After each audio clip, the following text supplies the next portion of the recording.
Les travailleurs et travailleuses du secteur non marchand, notamment du secteur culturel, du secteur social, du secteur santé, mais encore bien d'autres, ont pris part à la manifestation nationale de ce 14 octobre à Bruxelles, pour plusieurs raisons étroitement liées aux pressions et aux réformes en cours.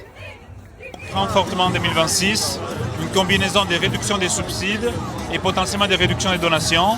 Ça va nous forcer à réduire certaines activités, suspendre certains services sanitaires, potentiellement licencier ou non renouveler certains collaborateurs et collaboratrices. Et voilà, ça va réduire notre capacité de travailler alors que les besoins augmentent. Trouver une autre manière de cadrer les budgets, ne touchez pas aux personnes les plus pauvres, les plus vulnérables et ne touchez pas à la solidarité, aux acteurs de la solidarité comme nous. On se sent complètement lâché, on sent qu'il n'y a plus personne qui nous soutient et on n'arrête pas de nous dire qu'il faut trouver des subventions dans le privé. Mais dans le privé, ça fait des années en fait qu'on investit ce secteur et on sait très bien que là ça diminue aussi.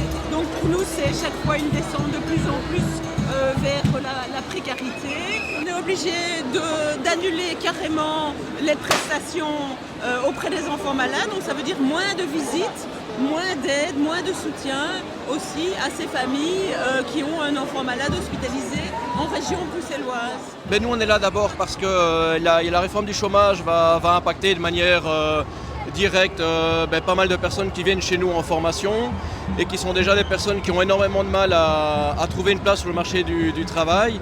Après on a aussi beaucoup d'inquiétudes de ce qu'on entend sur les discussions au niveau des réductions budgétaires, notamment au niveau du secteur de l'éducation permanente. On parle aussi de couper les financements sur les associations qui sont proches de partis politiques, avec des contours assez flous sur qu'est-ce que c'est qu'une association proche d'un parti politique. Et donc ça inquiète, je pense, tout un secteur qui par définition est politique.